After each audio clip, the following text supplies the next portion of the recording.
Hello everyone.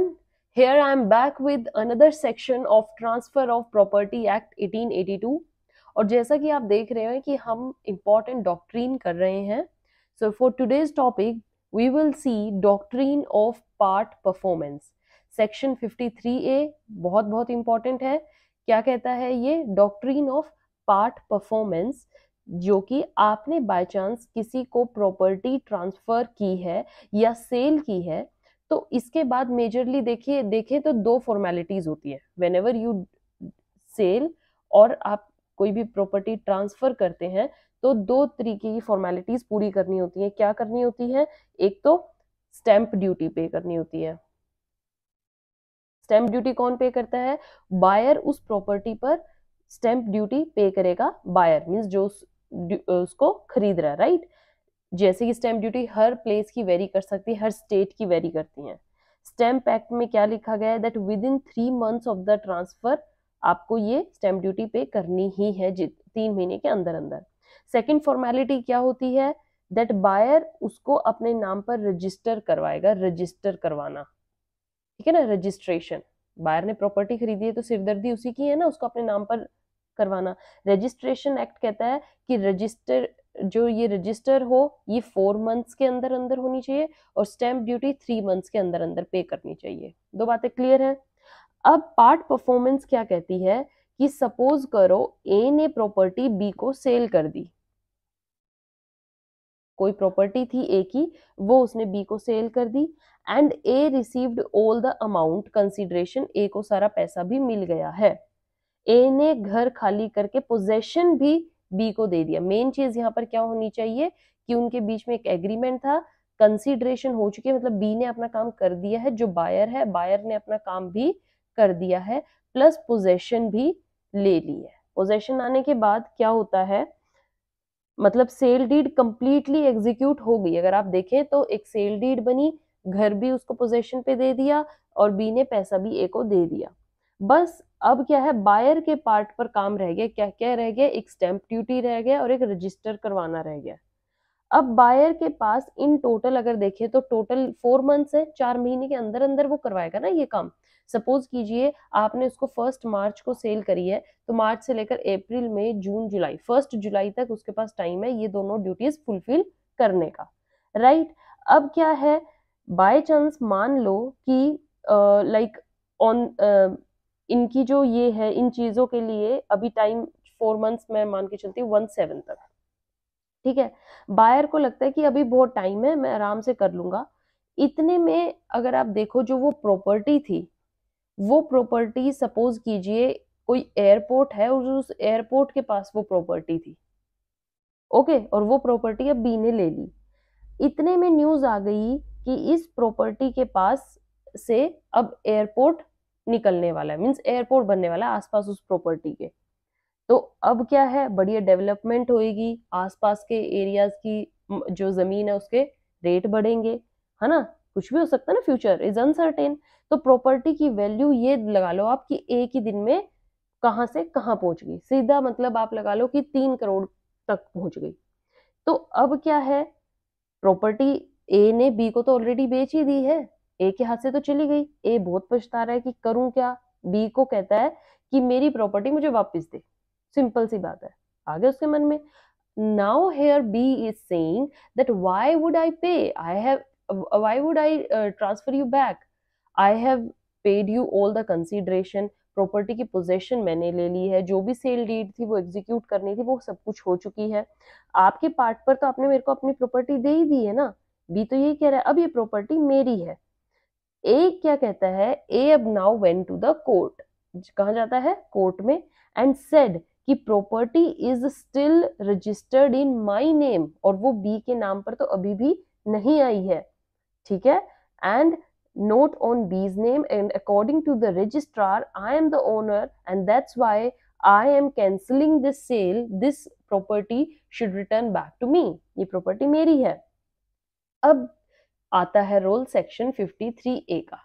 अब समझिए section 53 ये क्या कहता है। देखिए पार्ट परफॉर्मेंस मींस परफॉर्मेंस तो थोड़ी बहुत हो चुकी है इस पर्टिकुलर एक्ट में, जो मैंने अभी ये कहानी सुनाई है इसमें कुछ तो परफॉर्मेंस हुई है ना। ए ने अपनी प्रॉपर्टी बी को पोजेशन में दे दी है और बी ने पैसा भी दे दिया, ये परफॉर्मेंस तो हो चुकी है। अब क्या कोर्ट कहती है कि रजिस्ट्रेशन का काम और स्टैंप ड्यूटी का काम ये किसका है, होता है बायर का, एज आई सेड यू। और बायर कौन है, बी।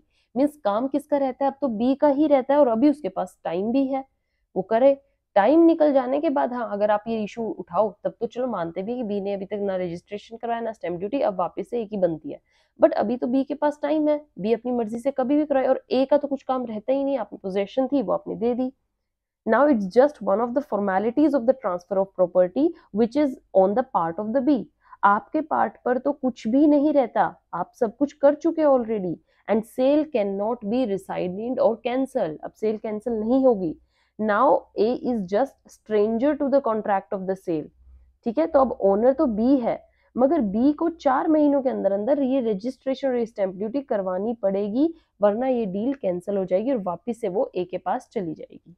ये हमारा पर्टिकुलर डॉक्ट्रिन कहता है, ठीक है। Doctrine of part performance means if you have done on your part everything, now you can not stop in, मतलब आप पर एक स्टॉपर लग जाएगा, अब आप दोबारा से स्टेप बैक नहीं कर सकते। ओके बच्चे, so what basically section 53A is about, that where a person contracts to transfer an immovable property, या फिर कंसीडरेशन होनी चाहिए, मींस यहाँ पर एक कॉन्ट्रैक्ट होना चाहिए, contract to transfer. Okay, consideration होनी चाहिए मींस कोई अमाउंट होनी चाहिए लेन देन की। And acting in furtherance of this contract transferee has taken possession, transferee means जिसके नाम वो ये प्रॉपर्टी जानी है उसने पोजेशन ले ली है, transferee has taken the possession. ये काम करने के बाद कॉन्ट्रैक्ट के अकॉर्डिंग, मतलब कंसीडरेशन पैसा दिया और पोजेशन ले ली over that part. Now such transferee has either performed his part of the contract or is willing to, अगर अब वो उसने या तो कंसीडरेशन ऑलरेडी पे कर चुका है या ही इज रेडी टू पे, भाई मेरे से कभी भी पैसा आके ले जाओ, right. So here it means कि सेक्शन 53 में अगर ये सब काम हो गए तो अब अल्टीमेट ओनर कौन होगा, ओनर होगा बी, अगर वो रेडी है अपने काम पर ये स्टैंप ड्यूटी और रजिस्ट्रेशन करवाना, राइट बच्चे। So under this section transferee can only defend his possession, अपने पोजेशन को बचा सकता है, और मेनली अगर उसने पोजेशन ले लिया तो उसको अपने पार्ट पर काम भी करना पड़ेगा। तो बेसिकली हमने इसे क्या एनालाइज किया है, that there is a contract for the transfer of immovable property and that transferee जो है is has taken the possession of the property and transferee has either performed, या तो उसने परफॉर्म कर दिया है या he is ready to perform his part of the contract. Okay, so in other words if these requirements अगर fulfil होगी, transfer जो ट्रांसफरी होगा मींस यहाँ पर B is entitled to claim under this section that he should not dispossess, भाई मेरे को इस प्रॉपर्टी से डिस्पोजेस नहीं करना चाहिए और ना मुझे इस प्रॉपर्टी से एविक्ट करो। ओके, एग्जिस्टेंस ऑफ कॉन्ट्रैक्ट जरूर होना चाहिए। Act of part performance means आपने अपने बिहाफ पर परफॉर्मेंस कर दी है, अगर आप ही पैसा देने के लिए तैयार नहीं है फिर तो जायज है भी, एक ही प्रॉपर्टी वापस जाएगी। And transferee should be willing to perform, और उसके मन में हो कि वो अपना पार्ट करे। Okay, so this is all about this doctrine, and main thing is this application of this section. The application of this section is not limited to the case where the contract has not been registered, means जरूरी नहीं है registered ही हो, registration का time 4 महीने होता है, तो 4 months के अंदर अंदर भी आप ये डॉक्ट्रिन अप्लाई कर सकते हो, भाई वो अपना काम करता रहेगा 4 महीने के अंदर। ऑल राइट, एंड यहाँ पर एक चीज ध्यान करने वाली बात क्या है बच्चे, सपोज कीजिए अब यहाँ पर क्या था, ए ने बी को, अब इसी को मैं फर्दर एग्जाम्पल को इलेबोरेट करती हूँ ताकि आपको अच्छे से समझ आए। सपोज ए ने जैसे बी के नाम कर दी थी प्रॉपर्टी और पोजेशन बी का था, अब ए ने क्या किया, एक चाल खेली, प्रॉपर्टी किसको कर दी, सी को सेल कर दी और रजिस्ट्री भी उसके नाम उतरवा दी, मींस सी के नाम आ गई है प्रॉपर्टी, अभी तक तो उसी के नाम थी ना, और उसने कर दी सी के नाम। तो यहाँ पर जो सी है, अगर उसे बोनाफाइडली उसने प्रॉपर्टी खरीदी और उसको बी की पार्ट परफॉर्मेंस का कोई आइडिया ही नहीं है कि बी का पोजीशन का राइट है और उसने पार्ट परफॉर्मेंस कर रखी है, तो सी जो है एक वैलिड ट्रांसफर माना जाएगा और उसके ट्रांसफर के राइट को कोई नहीं हटा सकता, ठीक है। वो यहाँ पर बोनाफाइड ट्रांसफर ही रहा है, and no application affect the right of subsequent transferee for consideration who has then if he has notice about all the things, अगर उसको नोटिस होता कि बी के पास भी पार्ट परफॉर्मेंस हो चुकी है और प्रॉपर्टी बी की पोजेशन में है, ए ने उससे पैसे ले चुका है और एक कॉन्ट्रैक्ट के थ्रू सेल हो चुकी है और बी पैसे देने के लिए भी तैयार है, अब अगर सी फिर से ये जानकारी के साथ प्रॉपर्टी खरीदेगा तो उसके राइट को अब नहीं बचा सकते, डिस्पोजेशन उसका होगा ही होगा, प्रॉपर्टी बी को जाएगी क्योंकि बी ऑलरेडी फर्स्ट पर्सन था इस डील को डील करने वाला।